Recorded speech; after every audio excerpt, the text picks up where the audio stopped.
Afternoon, guys. Welcome back to the This Week in Wrestling recap show that is currently unnamed. I'm Kevin, R2TK. We have Aaron, who just laughed at me. I'm hurt. Yes. But, yeah. So, start off at the start of the week. Raw. Raw. But, no, Raw has been just. There hasn't. The only thing decent on it has been the Brock Lesnar thing, which is kind of annoying because Brock Lesnar's never there. Oh, Very true. damn it. I left my sound on.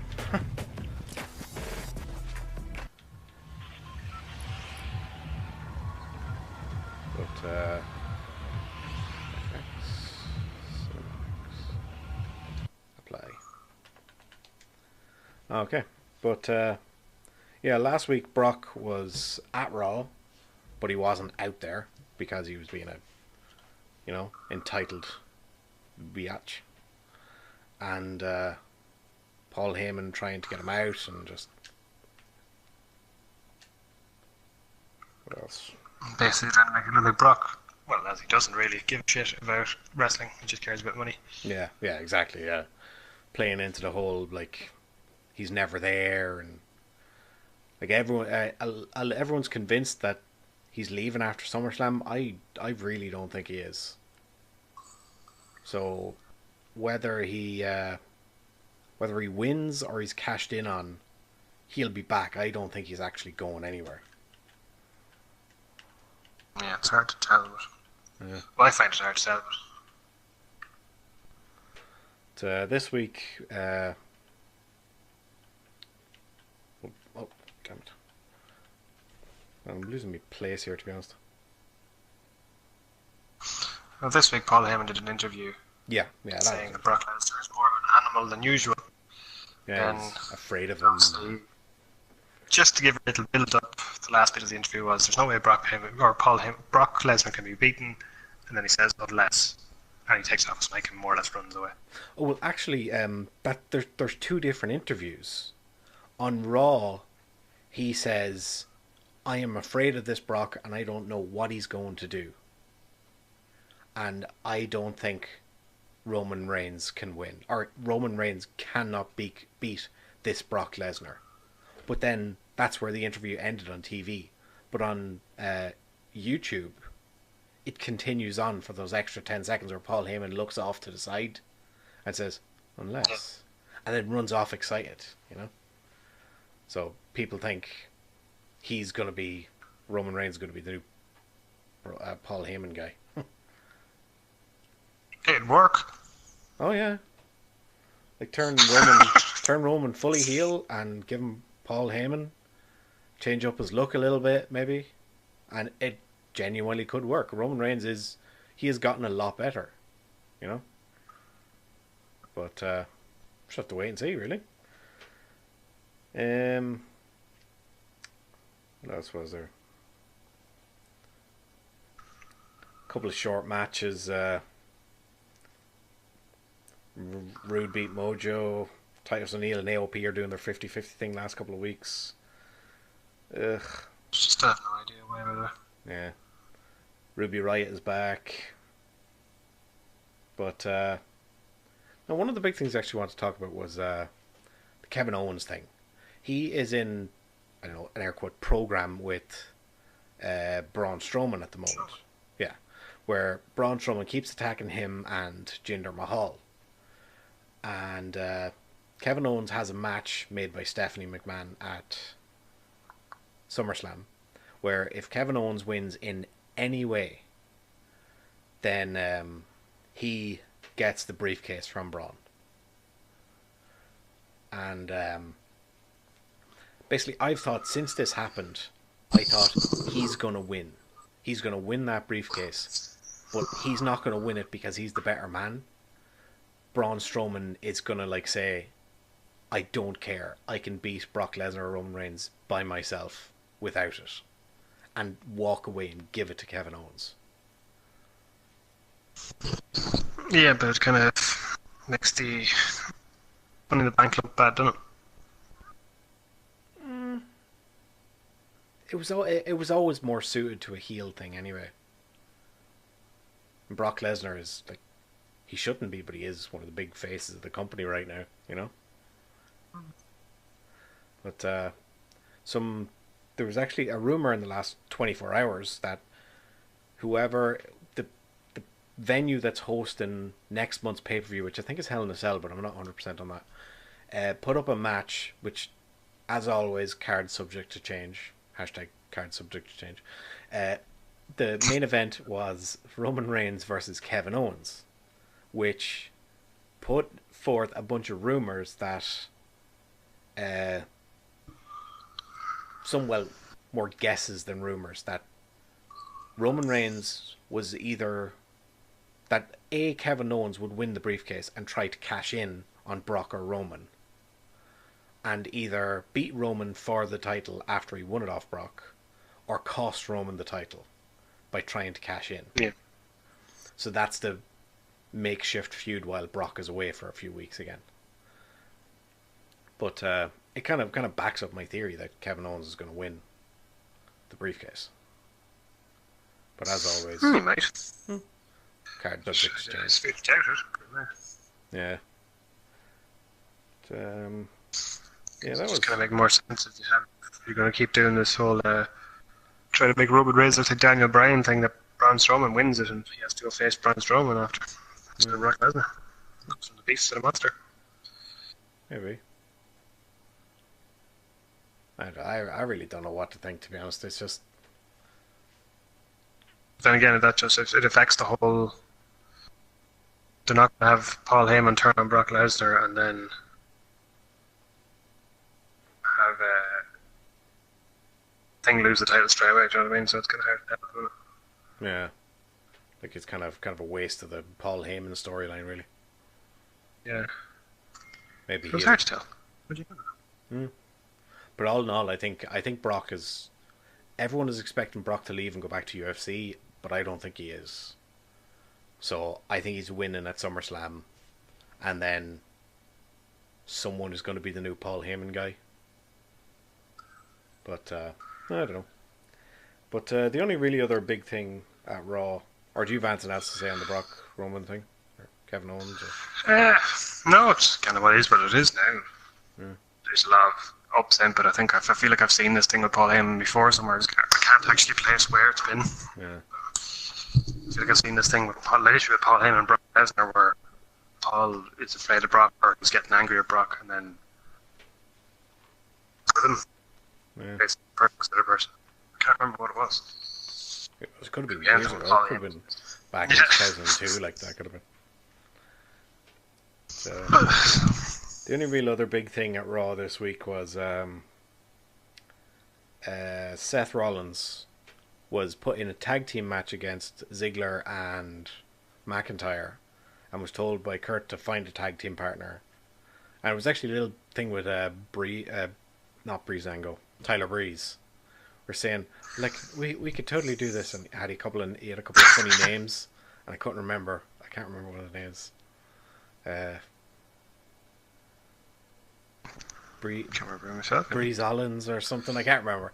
But basically, Roman Reigns came in and they kind of gave Breeze like a little smirk as if to say, "Oh, you're a cute little kid." Then Corbin banned Roman Reigns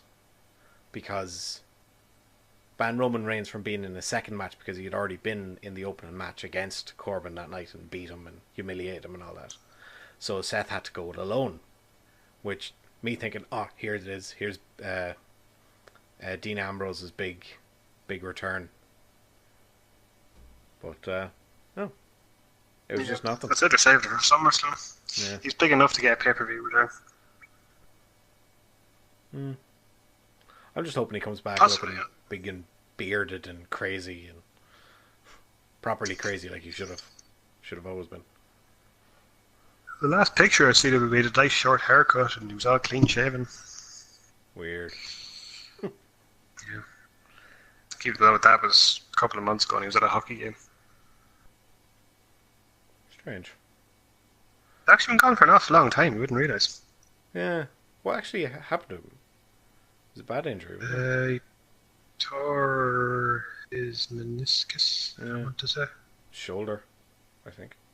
Yeah. Yeah. But, yeah, I'd say he'll probably come back. Help Seth win the Intercontinental, whatever. Or cause Seth the Intercontinental. Maybe. What else? Oh, the Tag Team Championships, there's going to be a triple threat. B-Team, Revival, and Matt Hardy and Bray Wyatt. But, Yeah, they've kind of they've ruined the shit out of that Broken Universe thing really quickly, didn't they? yeah. They haven't done anything Properly. They're just like, look, we do just a done the segment other- on the Tron, and you know, Yeah, they've done like the one final deletion and it didn't work, and now they work together. And yeah. Just give the two of them a cameraman and a sound guy, and they say, all right, just film some shit this week. You know, send it to us. We'll approve it or we won't, but just do whatever the fuck you want. Sorry, I keep cursing. sorry. But we'll move on to SmackDown. Becky Lynch won a number one contender spot last week. So, of course, that means Charlotte has to win one this week. Yeah. Which just kind of hints more and more at Becky Lynch turning heel, which I can't wait for. I think she'd be brilliant. See, the things is now that's because it's become a fatal four-way now, or not? Has it? No, it's through a triple threat. Well, I was discussing with someone on YouTube about this, and there's a rumor that on next week's SmackDown, it's going to be Carmella versus Asuka. Alright. So I could see Carmella losing that match, Asuka getting in the title match as well. All three losing. Obviously, Carmella's going to win. It'll be Charlotte Flair going after the title and Asuka versus Lynch. Because you know how these things go when the heel is ganged up on, they always walk away with the title. Very rarely they don't.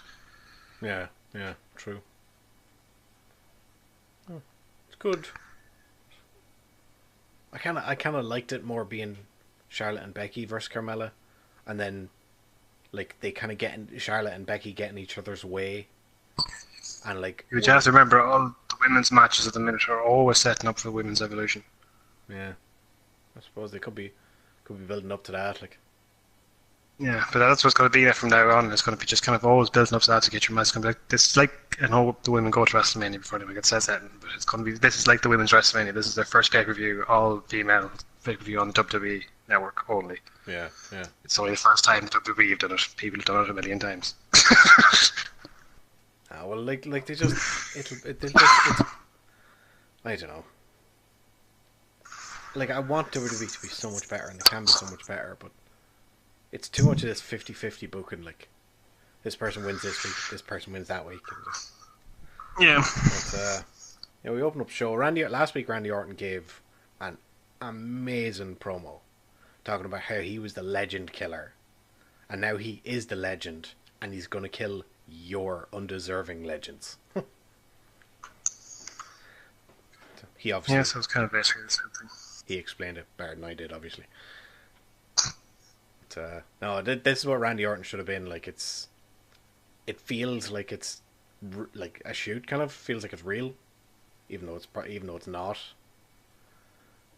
Yeah. But no, I'm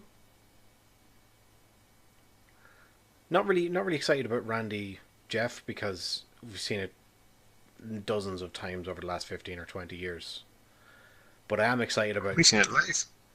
Did we? Yeah. In Dublin? Mm-hmm. I remember very little of that. That was, what, 12, 13 years ago now? I remember Chuck Palumbo coming out on the bike. Yeah, but remember, it was Randy versus Jeff. I believe Randy won. Oh, yeah, I remember. Actually, do remember that now. Randy Orton was a heel at the time, and he got a massive pop from the Dublin crowd. Yeah. Absolutely massive. So Jeff, of course, because he's Jeff Hardy. Like. Oh, yeah, he's Jeff Hardy. We actually saw Jeff Hardy when we were coming in. He was outside having a smoke. Yeah. Got within like 5 or Kid 6 feet of screaming. him. That kid screaming at him.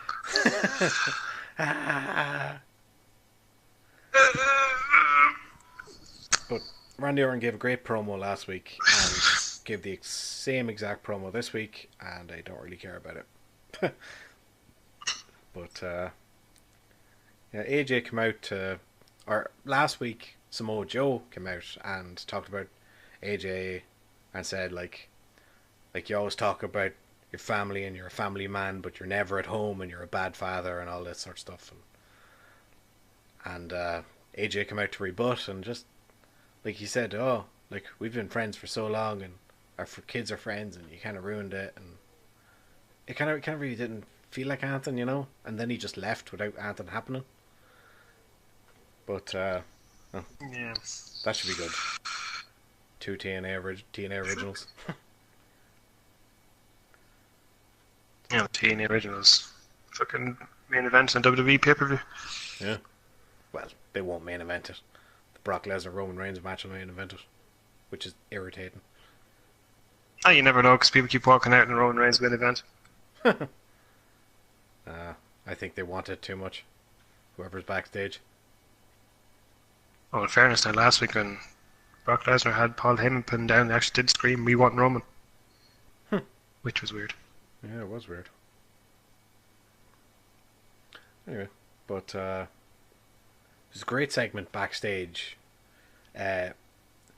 Renee Young is interviewing Nakamura about Jeff Hardy in the United States Championship, and then R-Truth and Ty Dillinger come up, and Ty Dillinger is saying to R-Truth, "Don't. It's a bad idea. Just don't do it." Like, because they've been doing this thing last few months where they've been egging each other on and daring each other into matches with Samoa Joe and all these other people. But R-Truth challenges Nakamura for the United States Championship at SummerSlam, and Renee Young and said, like, you can't just challenge people. How are you going to get this match? Like, how do you think you're going to deserve it? He said, the same way everyone gets a title shot on SmackDown. I'm going to pin Carmella. But he's very funny, that guy. he is. He's absolutely brilliant. But then him and Nakamura had a match, and R-Truth came down with extended music. He extended his rap. It's nice. It's good. I liked it. But the crowd were really into him. You forget how good R-Truth is. He's brilliant in the ring. It was only a short match, but he is absolutely brilliant in the ring. And the crowd were way into it. He's very good in the ring. He's good in the mic. Yeah, yeah. I don't know. But So I'm just singing the song in my head. Hmm?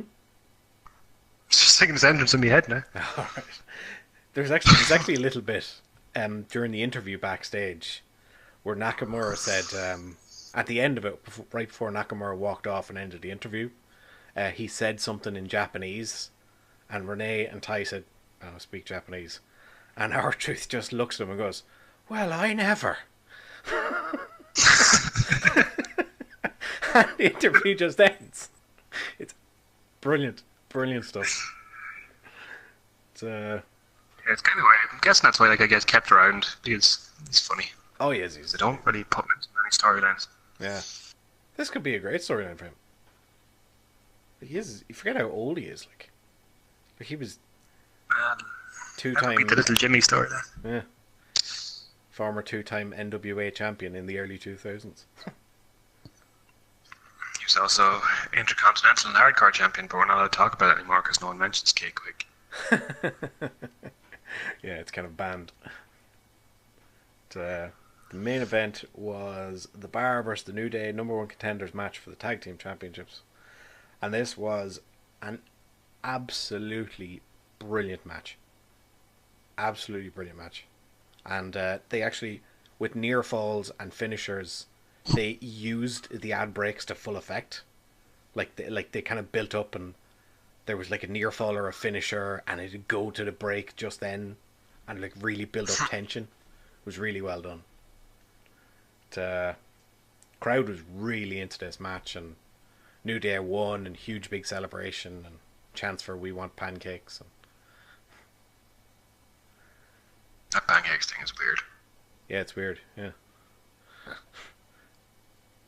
but what's next?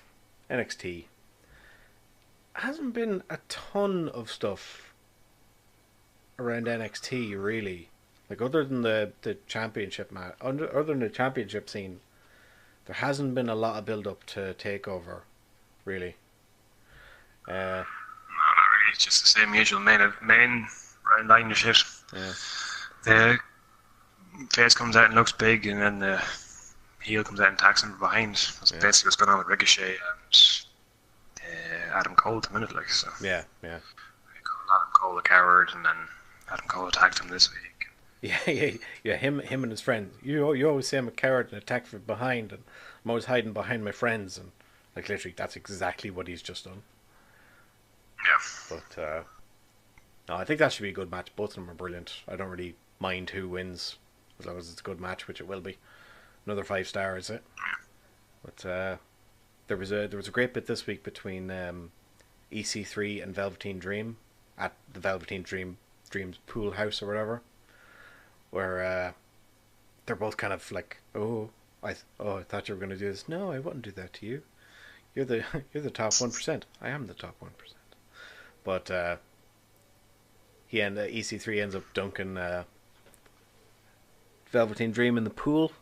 Kind of a short thing, but it was fun. It was fun. It was like only 2 or 3 minutes long, and they didn't really say much. It was kind of just jabs and threats and little things, but it was good. Like, it really fit the Velveteen Dreams thing. Yeah. And what else was there? Oh yeah, a couple of weeks ago, Ciampa won the NXT Championship, obviously, because Gargano cost Black because he's an idiot. And then last week, Black attacked Gargano, and they had a match this week. It was a short enough match, but it was decent enough.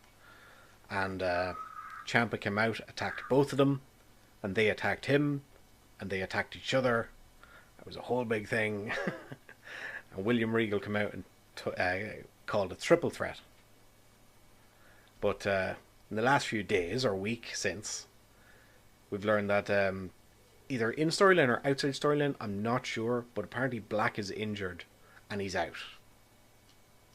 Is that right? Yeah. Yeah. Black is injured. Doesn't say what his injury. He said he's multiple injuries and he's out. Yeah. At the minute. But I saw a picture of him lying on the ground.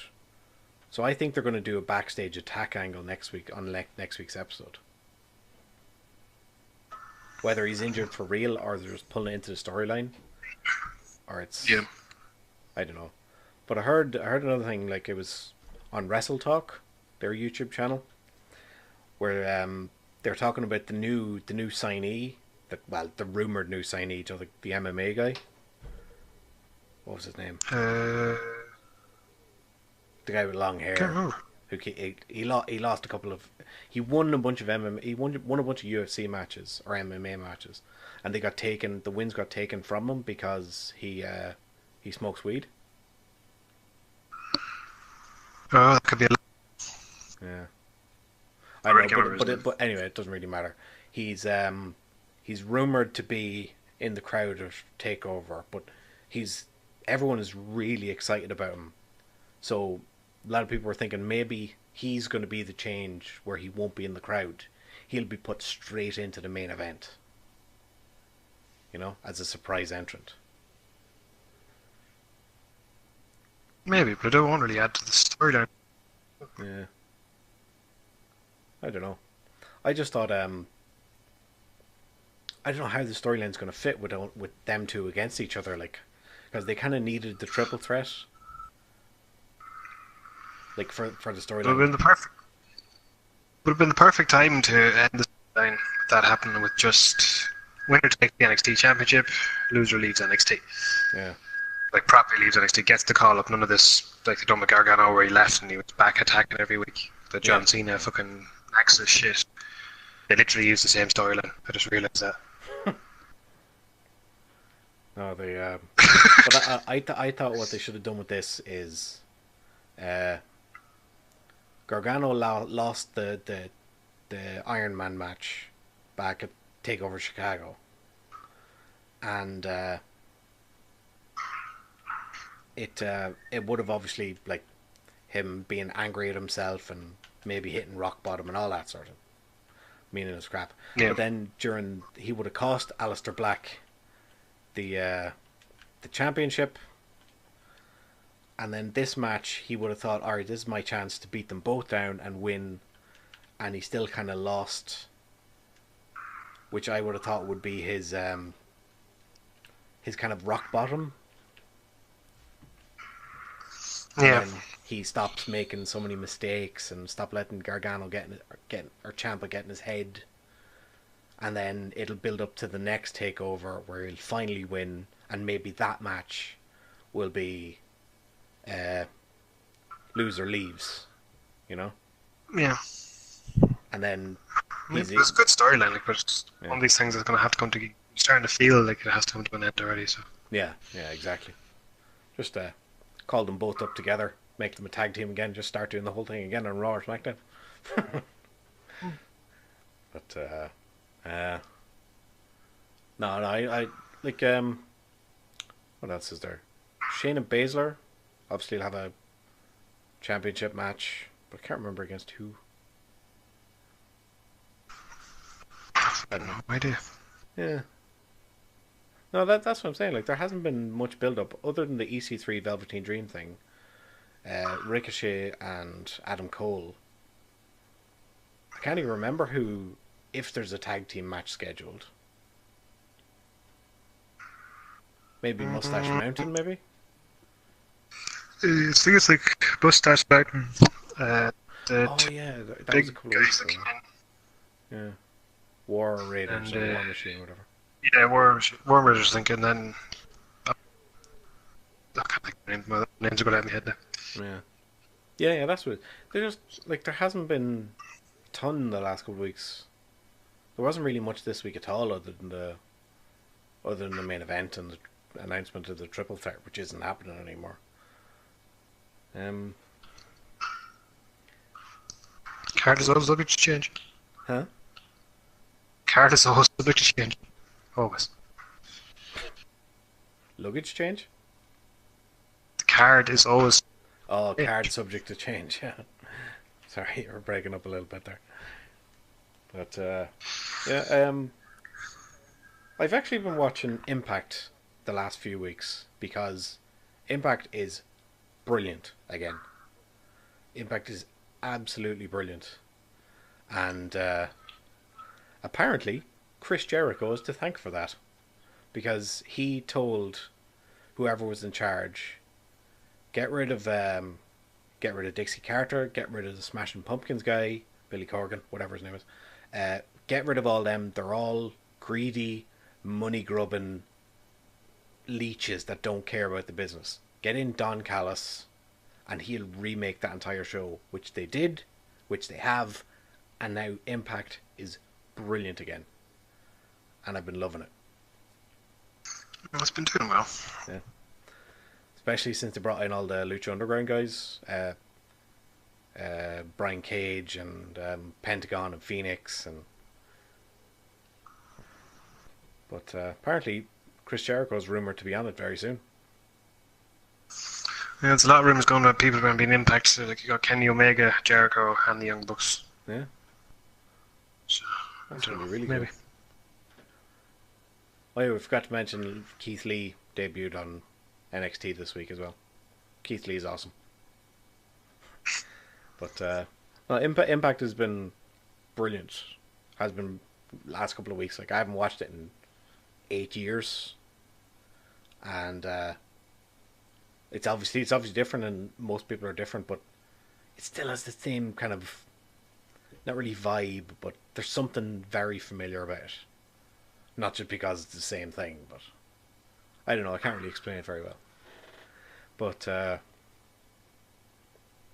you been watching anything else lately? Any other wrestling that might not have seen, or any news? I have not. Haven't heard much. The Scottish wrestling scene is kind of quiet now at the minute. They just finished Shug's house party, but I'm sure they'll have another one coming up soon. They'll go every month. There's Over the Top Rope are doing a bunch of Edge interviews, some in England, and there's actually going to be one in Belfast and one in Dublin. But don't have the money to go, so poor me. Maybe they'll put it up on YouTube Yeah. or the Fight Network or something. But basically, the last thing I want to talk about is Lucha Underground. I have a little bit of a speech prepared here, if you don't mind. But Yes, I do. let's just put on some epic music here. Oh, Lucha Underground is it is not like any other wrestling show out there at all, but it's also just like any other wrestling show. Like if you enjoy wrestling, you're gonna love this show because it's it's not really a wrestling promotion. It's a television show about a wrestling promotion. So they have uh, yeah, it's a drama television show around it. So it's set in a world where there's magic, monsters, aliens, gods. Backstage film segments are filmed to like any scene from a movie or TV show. The camera doesn't exist. These are just people talking, and they've they have actors and storylines and dialogue, but the wrestling matches just happen to be shown unedited in full. You know, Yeah. uh, the show is broken up into seasons. It doesn't run constantly throughout the year, which means they can have an overarching storyline within each season, and then a huge overarching storyline for the entire show, with betrayals, murder, magical powers, even a little bit of cannibalism, and of course money. In storyline, Lucha Underground was created by Dario Cueto, who was actually uh, he was on AAA, one of the biggest Mexican promotions, where he played basically like a Mr. McMahon character, and he stole a bunch of money and made his own promotion. But some of the most unique elements about is there's no division among the sexes. Like if you're on Lucha Underground, you compete against everyone else, man or woman. It doesn't matter. They all compete in the same matches for the same championships. And the championships are some of the most unique. Like they have three titles. They have the Lucha Underground Championship, which is the big title, and they have the Trios Championships, which are, I suppose you'd call them 6-man tags. Uh, but one of the most unique is the Gift of the Gods Championship, which takes influence from WWE's Money in the Bank, because it can be exchanged for a title opportunity, but it can't be cashed in at a moment's notice. You have to give a week's uh, warning, week's notice for a champ, because they have to promote the match and all that. That's the storyline. But the Gifts of the Gods actually takes a little bit of explaining, because it's a belt. It's a title with 7 plates, and each plate represents one of the ancient Aztec tribes, and each plate has a medallion. And then for a couple of weeks, they have matches where they contest for one of these ancient medallions. And then if you win, you're put into a multi-man match where each person that has a medallion is put into a 7-man match, and then the winner of that match gets the Gift of God championship. So there's a lot more build up and all that sort of stuff. And excuse me. But actually, as well, once you win that title, you have to defend it like any other title. You have to title week to week. It just, it's not protected in any way.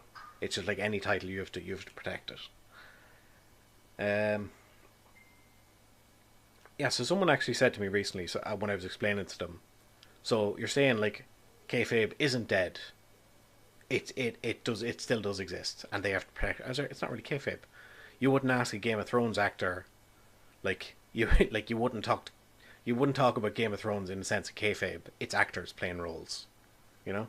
Yeah. But it's in its 4th season, and they're only 8 or 9 episodes into season 4, and it is actually a good place to pick it up because within the first couple of weeks there's title opportunities and they actually contest the gift of the gods within the first 6 episodes. So that gives you a real sense of how the actual thing works. But it's an hour long, once a week for, I don't know, 6 months of the year, and it is absolutely well worth watching. I'd tell anybody to go seek it out. It's not actually available in Ireland. It's actually only available in the US on one television channel. So I don't really hesitate to tell you to. You can find it on watchwrestling.uno. That's watchwrestling.uno.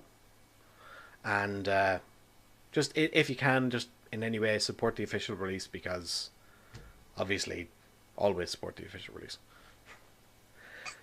Whew.